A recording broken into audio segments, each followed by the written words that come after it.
I saved 20k before turning 20. I don't have a high-paying job or a fancy side hustle. Here's how I did it and how you can too. But to explain the whole story, we've got to go back. Hey, I'm Nathaniel, and at the time of recording this video, I'm 19 years old. I'm currently working a part-time job, but before I started this journey, I wasted everything. Saving wasn't easy at first, but I want to tell you a story that prompted all this, before I started saving. I don't know how old I was at the time, but I was probably between 7 and 10 years old. And I had about £20 to my name, or so I thought. One day I was out shopping with my dad, and I saw this screwdriver set. I think I still have it with me, hold on. Here it is. So this started my journey. So when I saw this, the little boy that I was, that desired to be a man, wanted his compact tool set. I remember it being priced at £1, so my dad said, you can have it, but you're gonna have to pay for it. Now this thing is actually broken, so it doesn't work anymore, which is a classic example of buy nice or buy twice. There's a balance to this though, because this screw set doesn't have to cost £50. When we got home, the first thing I did was find a pound coin and give it to my dad. But to my surprise, it was one of my last ones. This was mistake number 1, and that brings me to my money strategy. Here are 4 things that helped me save 20k.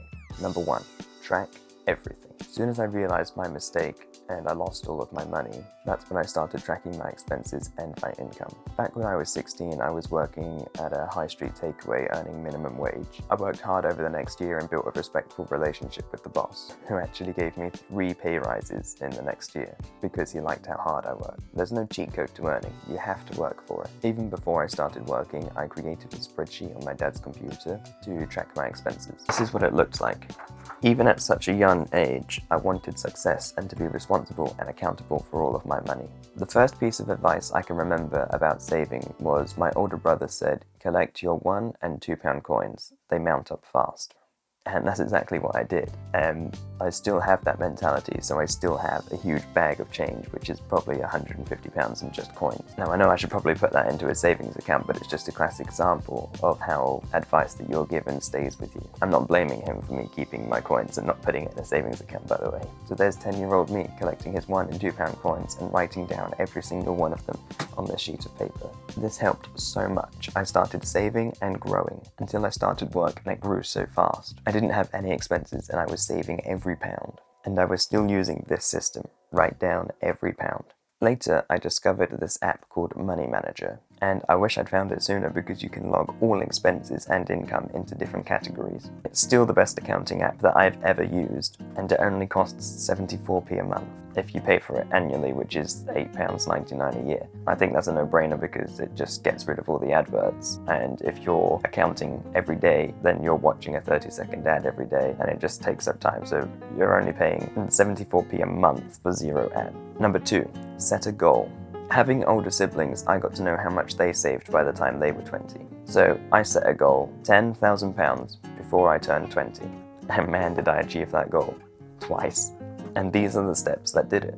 There's a fact that you are 42% more likely to achieve your goals if you write them down. That's almost half your goal complete.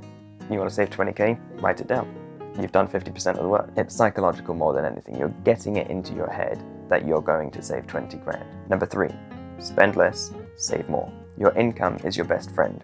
Find a way to save more of it instead of earning more. I know there's a lot of people that value designer clothes because they make you look rich. Let's be honest, if this is you, you either have more money than sense, or you have little money and it gives you a complex, so you pay to look rich. Clothing serves a purpose. It can't do any more than that. So it doesn't need to be expensive. I have bought 100% cotton t-shirts for £5 from new, and I'm still wearing them today. This is also 100% organic cotton and is from a brand called Revival. I'll put a link in the description. If you're looking in the right places and willing to be frugal where needed, you can be.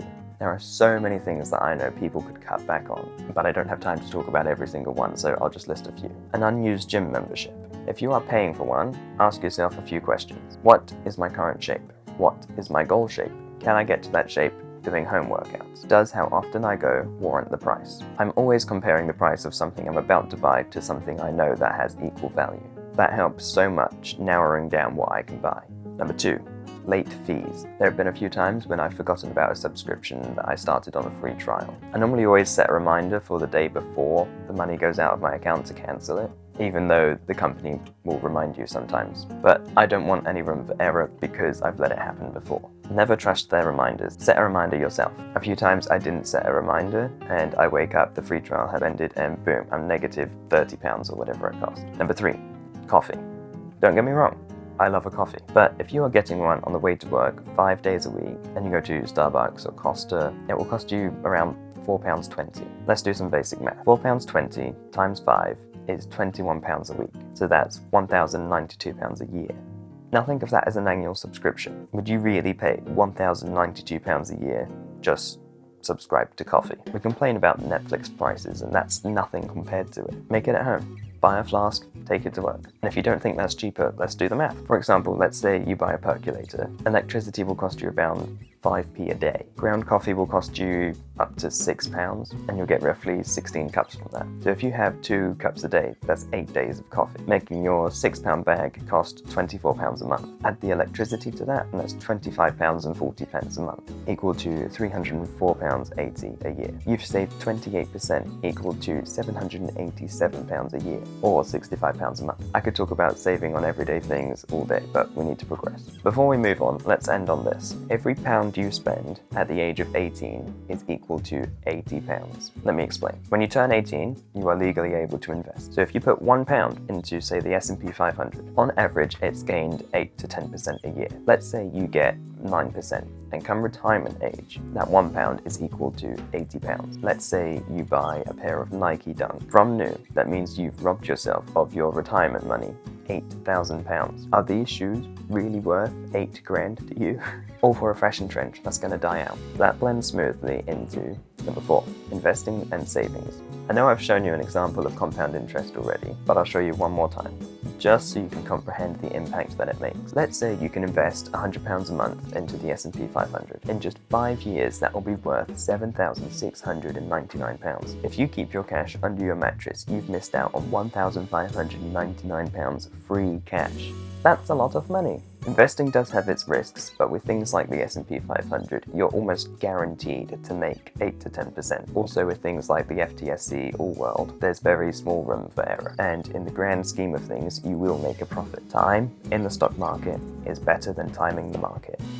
So if you can't afford investing or you don't like the risk of it, definitely get yourself a high-paying interest savings account. You should be looking for anything around 4.5% at least. I have one that's 6.5%, so if you can find one like that, amazing. These accounts do have their limits. Normally, you can put aside £100 to £200 a month, depending on the bank that you're with. The money is locked away for a year, so you can't touch it. If you do, the interest rate will drop for the month that you made that withdrawal, and it normally drops to 1.5% for an entire month, so it's hardly worth it. Don't do it. It's definitely worth not touching the money, it pays off. So for an example, let's show you. My 6.5% account has a limit of £200 a month, so I max that out each month. In the 1 year that it's locked away for, it will be worth £2,686, and normally it's paid into your regular savings account or your main bank account. Again, this is £86.20 free money. We're making our money work for us as well as working for it. Coffee break. Oh, that's hot. If you want to start your investing journey, Trading212 is giving away free shares to anybody that uses my link in my bio. They've not sponsored me or anything. All you have to do is download the app, use my link in my bio, set up your profile, and then fund your account with as little as £1, and then you'll get the free shares. And the free shares can be up to £100, essentially £100 free money. So I'm sure you can tell I had a mindset shift. What changed in my thinking? I was awakened to the idea of compound interest, and now I find it so fun. If you know me, you'll probably know that I have randomly been on the compound interest calculator site and just throwing around different numbers to see the results, and it's so fascinating. On a serious note, let's talk about how I buy things, because here and there I have forked out a lot of money. Let's give you some examples. My MacBook here, which has just gone to sleep. It should be staying on, I don't know why it's not. Anyway, that cost me £1,600. That's a lot of money. But I didn't just buy it as soon as I saw it. Okay, well, maybe I did. But only because for a big purchase like this, I'd been researching the market for probably 6 months leading up to actually making my purchase. For those 6 months leading up to buying this one, I was researching how much RAM do I need, how much storage do I need, What processor do I need? What's the best year to buy? Like how old the computer is that's going to last me for the next, say, 5 years? What's the most bang for my buck? Before I bought this one, I was looking at the M1 Pro chip, MacBook Pro. I think it was 16 gig of RAM, 512 SSD, and that was refurbished, and I think that was maybe 1,200, 1,400. And I was set on it. But I thought I'd wait a couple of months and see what the new MacBooks are going to be like when Apple releases them, and then maybe even the one that I'm looking at will go down in value as the new ones have come out, or maybe the new ones might be worth buying. So I thought I'd wait because I made myself not in a rush for the purchase. The goal really was for the older MacBooks to lose their value so that I would have to pay less. But Apple surprised me and brought out the M4 chip in the MacBook Pro, which has a base RAM of 16 gigabytes and 512 SSD, which means I didn't have to make any upgrades to the standard one, which would cost more. On the M1 Pro chip, however, I would have to upgrade from 8 gig of RAM to 16 gig of RAM and 256 gigabytes of storage to 512. So the mindset was wait it out. I know some people in debt and their expenses are still all over the place. I look at their spending and I don't feel superior to them. I feel sorry for them. I'm not better than them, I'm just better off than them. There's always someone better than you and always someone a few steps behind you. So don't feel like you're behind right now. You're still a few steps ahead of a lot of other people. Setting a goal doesn't restrict you. Okay, maybe it does restrict you from lavish spending. The system that helped. As I said, tracking every pound helps drastically. If this is something you don't do, try it for just a month and see how much you've saved, and you'll get a much bigger picture of all the money that you have, how much you can save each month, and then how much you can invest. Not only will you be able to see all of your expenses, but you'll be able to see all of the ones that weren't worth it. You'll see how much you've saved. Some habits you can get into while you're out shopping is in a supermarket, you've got the big price tag, and then underneath there'll be the smaller price tag, but that is for price per gram, or the price per kilogram, or the price per litre. And you'd be amazed how much you can save this way just by looking at that smaller price. Yes, it may be £1 or more so up front, but you'll save more in the long term, and you'll end up with an extra cup or a few pounds more of what you're buying. Some shops these days, especially Lidl, use exactly the same product as the mainstream big name brands, and they just rebrand it, put their own label on it, but it's exactly the same product, and they're completely different prices because one's charging for the name, the other is just charging for the product. Of course, Lidl is still making a profit from this. This makes it a fraction of the price, and this can change your weekly shop from £200 to £150 depending on your family size. What I'd do different. There are a few things I've bought and not used half as much as I thought I would. Some expensive things, some cheap things. Things I could have saved that money from, invested it, and wouldn't have even needed the product. What's next? At the moment, I'm investing into the S&P 500 and the FTSE All-World, not for the short term, but for the long term. Why am I doing this? I'm seeking a life of financial freedom. I don't just want to be another rat in the rat run. If you want to try and get ahead of everybody else, I've created a money course of all the foundations of money, my mindset, everything that I do to account for money, made it into a 20-page PDF that you can buy on my Gumroad platform. For the first 5 people that purchase it, it will be £19, and then I plan to make it go way up. But my brand is all about beginner-focused orientation, and I want it to be accessible to all of the beginners. So if you're interested, put a comment down below what you'd be willing to pay for a 20-page money course.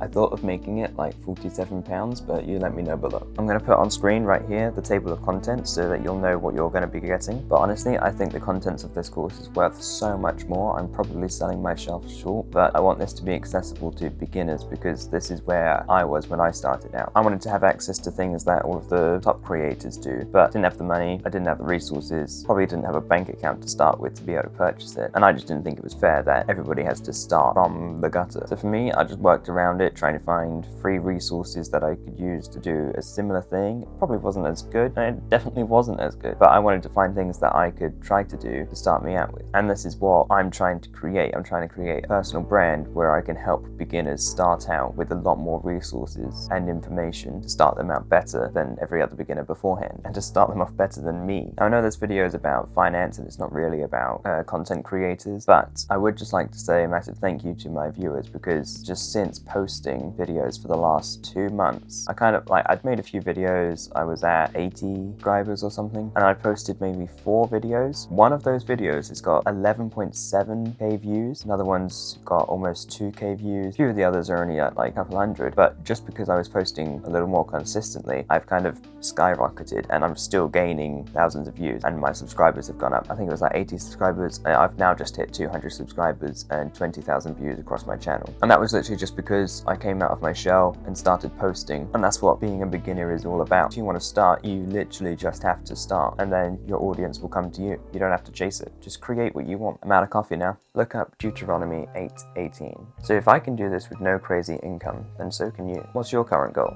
Drop it in the comments below. If you're on this journey too and want to learn from me as I progress, get subscribed so you can follow my journey. I'll be sharing more in future videos. Thanks for watching.